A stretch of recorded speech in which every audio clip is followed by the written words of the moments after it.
Chapter 39, Thursday, December 26th through Tuesday, December 31st, 1776. In the army at present, merit is measured only by rank. Those who are high in rank are clever fellows, the low are small folks, and those who have none at all, like us, are poor devils. We are nobodies. We have nothing. Samuel Tenney writing to his friend Peter Turner about his frustration with the privileges of officers. 2 days later, Sarah had me go with her to the fish market. Her back was hurting her fierce, and I was to carry the cod and halibut needed for a fish chowder. The market was crowded with folk whose cupboard had been cleaned out by the Christmas feasting, and Sarah muttered rude things. Her growing discomfort had put her in a constant temper. The cod was easy enough to purchase, but stall after stall turned up no halibut. Sarah insisted that haddock or catfish would not do, so we marched on. The air was thick with the cries of the stall owners promising the juiciest fish, the freshest fish, and the fish fit for the king himself. Before dawn I had made the trip to the tea-water pump, but I had not dared visit the prison or Captain Moreau's tavern.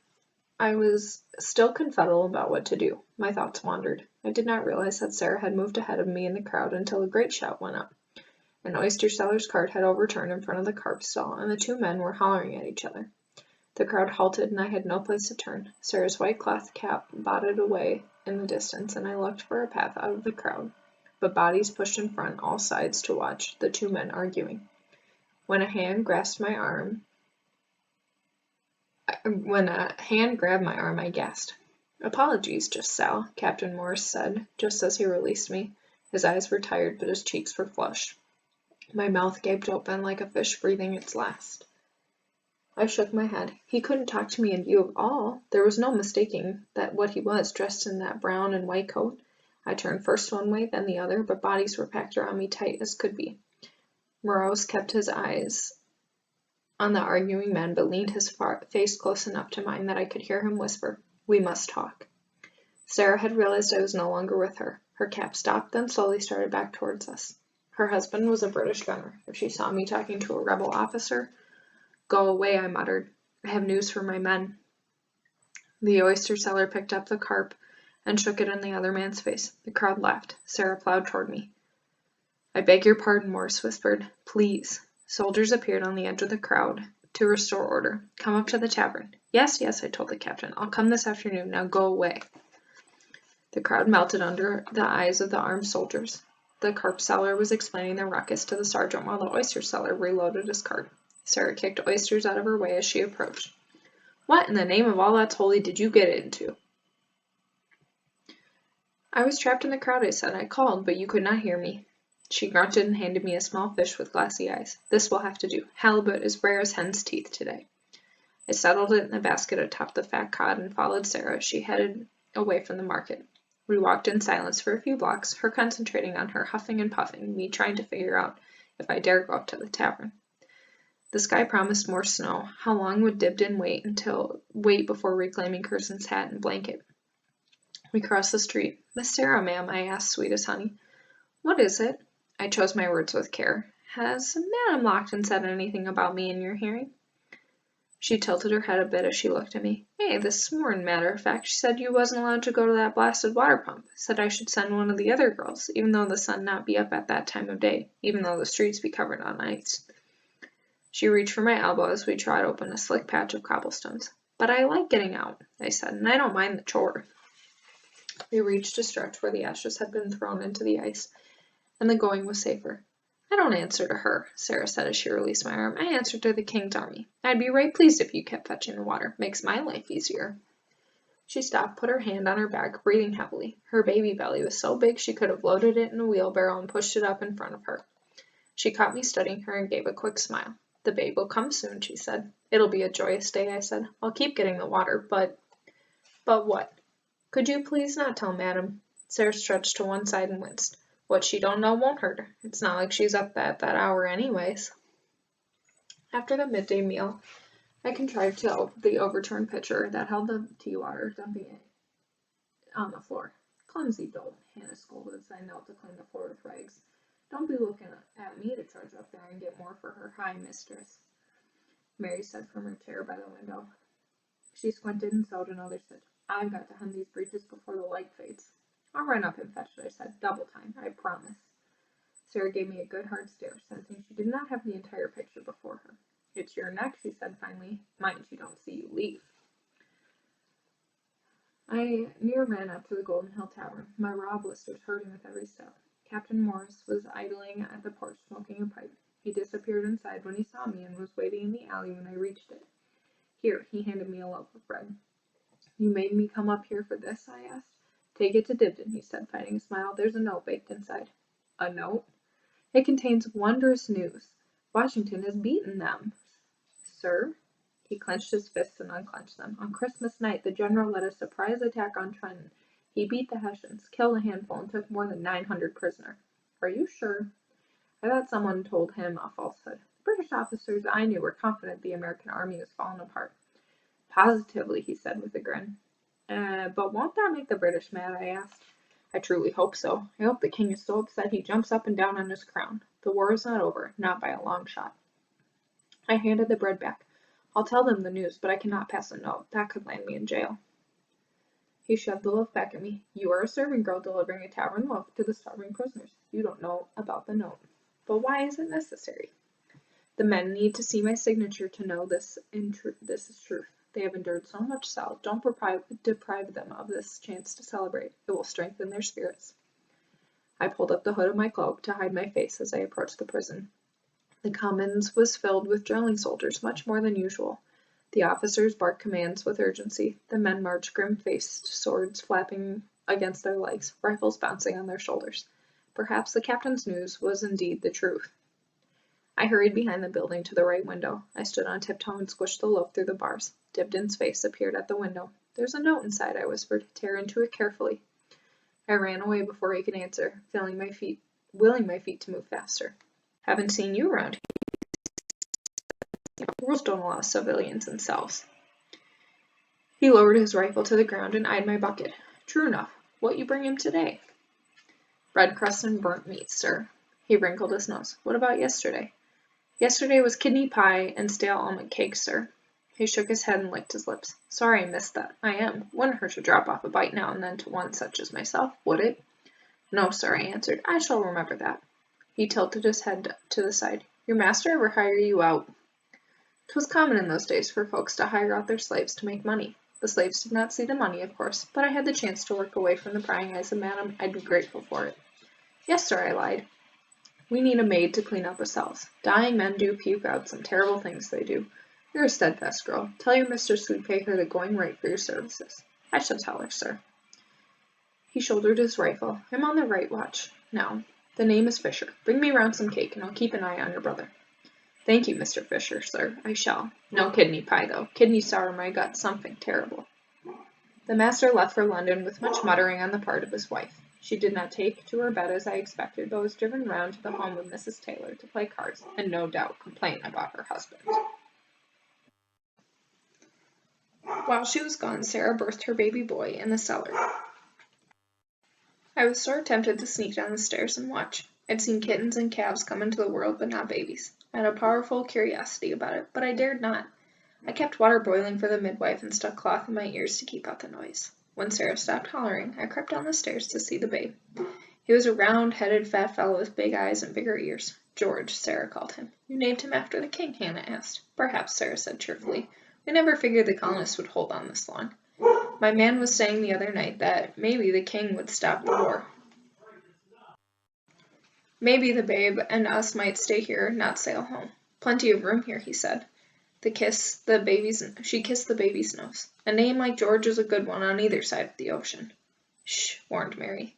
The next day, Sarah and her George moved to a house set aside for new mothers attached to the army. I was sad to see them go, for I had wanted to hold the little one and make him laugh. Lady Seymour wanted to hear all of the details about the new baby. I thought maybe I could visit Sarah and ask her to bring the little lad by. Something about a baby always brings old folks back to life. When I mentioned this notion to the lady, she just shook her head. Not until this pestilence has left my lungs. She coughed into a stained handkerchief. Heaven knows when that will be. Our health was changeable and flighty. One day she'd feel strong and lively, and she'd eat 3 meals and drink a gallon of tea. The next day she'd lie abed with fever, looking so poorly it tempted madam to order the coffin maid. I went to place another log on the fire. Lady Seymour was lying propped on pillows in her bed. She shook her head. No more wood. I am warm enough. Please sit down, Isabel. Ma'am, I would like you to sit down either on the chair or the edge of the bed. I would like to talk to you. It was improper for a servant to sit with a lady as though they were companions, but she asked me direct, so I sat myself in the chair that was close to the fire. I could not figure what we needed to conversate on. She hadn't sent me for a newspaper or sweets for days and days. Had I displeased her? Thank you. She sat back and used the right hand to place her left hand in her lap. I will soon meet my Maker, Isabel. I am a sinner in need of forgiveness. I relaxed. 'Twas the pull of death that made old people go funny. Miss Mary Finch went the same way toward the end. Clouds would roll into her eyes, and she would talk nonsense for hours. Me and Ruth just sat polite and listened. The trick was aidled with old folks, was to be agreeable. We all seek forgiveness, Lady Seymour. I wanted to buy you, she said. I wasn't sure I heard that right. Beg pardon, ma'am? I tried to buy you from Anne after I first met you. She refused and we argued like a pair of fishwives. I rather lost my temper, she chuckled. Hadn't done that for 30 years. I knew not what to say. She studied her useless hand. When Elia returned from exile, I should have demanded that you be placed in my household. I was horrified by your treatment, and of course your poor sister. But then the fire. Her gaze returned to the hearth. I regret I did not force the matter. You would have suited my household. It would have eased her mind if I thanked her for wanting to buy me away from Madame. I tried to be grateful, but could not. A body does not like being bought and sold like a basket of eggs, even if the person who cracks the shells is kind. Isabel? She waited some word from me. I did not know how to explain myself. It was like talking to her maid Angelica, who was so much like me, at the same time so much different. We two had no string of words that could tie us together. Yes, ma'am, thank you for telling me this. That was all I could muster. Forgive me, she said. I am a clumsy old woman. There was a shout from the drawing room upstairs, where Colonel Hawkins and his men had been meeting. I stood. The soldier wives are all visiting Sarah. I should. Go on, she said, closing her eyes. Colonel Hawkins was in the right foul mood on account of all the forms he had to fill out and reports that were late. The war seemed fought with as much paper as bullets, what with the letters and the passes and permissions piled up on the table, orders received and recorded, recordings of conferences noted down. When I entered, he hollered that the room was colder than a barn and called me all manner of rude names. I chose the wood for his fire very carefully, the greenest, dampest logs in the entire wood pile, guaranteed to smolder and sputter without giving off any heat and even less light. After a frigid hour, he left for headquarters. It took all my might not to crack a smile. The grandfather clock ticked off the minutes. Madame would not return home for a goodly while. She was a terrible card player, but had loads of money to lose, so her companions would keep her at the far table as long as possible. I peeked in Lady Seymour's door. She was wrapped in her coverlet and sleeping. The blankets barely moved when she took breath. I pulled out Common Sense from its hiding place and read by firelight. In truth, there were some pages that I jumped over, and I found it hard to figure their meaning. But I gathered many of his thoughts. Americans had good cause to overthrow their British masters. A person born to wealth was not born to rule over others, and 'twas good and proper to fight injustice. I kept the mending basket close to hand in case I needed to hide my crime. Chapter 41. Tuesday, January 7th through Wednesday, January 15th, 1777. It is not in the power of the smiles or frowns of Her Majesty to affect me either by conferring pleasure or grieving pain. I was wholly incapable of taking the place she seemed to assign me when I was presented to her. I suppose she assented to the assertions that there were no people who had so much impudence as the Americans, for there was not any people bred even at courts who had so much confidence as the Americans. This was because they did not tremble, cringe, and fear in the presence of the Majesty. Nabby Adams, daughter of Abigail and John Adams, on meeting Queen Charlotte of England. When Madame woke the next morning, her first command was for hot scones. Her second was that the seamstress must be fetched immediately. The British commandant was throwing a ball in honor of Queen Charlotte's birthday in 10 days' time. Madame required a new gown for such an occasion, perhaps two. I learned of all this when I returned from the market with a fresh killed chicken. Hannah, who had taken over the boss lady job from Sarah after the baby was born, was preparing a cherry pie. Mary sat by the window mending one of Madame's skirts. The notion of a ball for a queen confuddled me. That's a long voyage for a celebration, I said. Hannah laughed. No, you ninny. The queen isn't coming. How could she? She's got 10 children to take care of, plus all them castles. 11, added Mary. She popped out a new one last spring. Even though the queen can't come, the officers always hold a ball in her honor. Hannah said as she rolled out the pie dough. Gives them a good excuse to eat too much, drink too much, and make proper fools of themselves while dancing. I pulled out the feather bag and a basin, and Madame Lockton is attending. The colonial will be her escort. Mary bit her thread in two. All the rich folk will be there. I ripped a handful of feathers from the chicken and stuffed them in the bag. Does Madame require anything of us? Not yet, Hannah said, carefully laying the dough on the pie plate. That will change, no doubt. I seen the queen herself, you know, Mary said, squinting at her stitches. With your own eyes? Asked Hannah. I don't believe you. Well, I seen her carriage, and she was in it. The backside of the carriage and mind, actually the backside of the troops guarding the backside of the carriage. But I saw the wheels, bent down to it. She threaded another needle. Bet you don't know her name. Her Majesty, said Hannah. Proves you're not a Londoner, Mary said. Her proper name is Her Majesty Queen Charlotte of Great Britain, Duchess Sophia Charlotte of Mecklenburg-Strelitz. How do you remember all them names and you can't remember from 1 minute to the next how much salt goes into the biscuits? Asked Hannah. Biscuits are not as important as the queen. I practiced her name from the time I was a girl, in case the day ever came when she saw me on the street and I could call out her entire gracious name. If I did that, her carriage would stop and she'd make me a lady-in-waiting on account of my good manners. There was a moment of silence while the two women considered this, then a loud outburst as they near fell over themselves in laughter. After dinner, Lady Seymour had a frightful seizure of the apoplexy. Looked just like one of Ruth's fits, except not with so much shaking. She fell into a sleep so deep I thought she was stone dead, but every so often she'd take a breath, and once she opened her eyes. When she woke the next morning, she could not speak, nor move her legs. Dr. Destouche arrived and bled her, and stuck pins in her limbs, and gave her a bitter tea. In truth, there was nothing could make her better. I was told to tend to her again, but I had right after the fire. I fed her, and held the teacup to her lips, and wiped the chin when she dribbled, and helped her with the chamber pot business. This last was most distressing for her, and she cried. Then I wiped the tears from her face. I heard Madame ask the doctor plain when the old lady would die. The doctor could not answer. I figured Madame wanted Lady Seymour to die as soon as possible, but not before the Queen's ball, if the house was in mourning and wouldn't be proper for Madame to dance with the Admiral and make merry. A week before the ball, Madame ordered that Lady Seymour be moved to the parlor bedchamber downstairs so she could reclaim the largest bedchamber for herself. After two privates had carried the lady down, and she was propped up on her pillow so she could look out the window, Madame called me upstairs. I want this room aired and the linens boiled, girl. It smells of decay in here.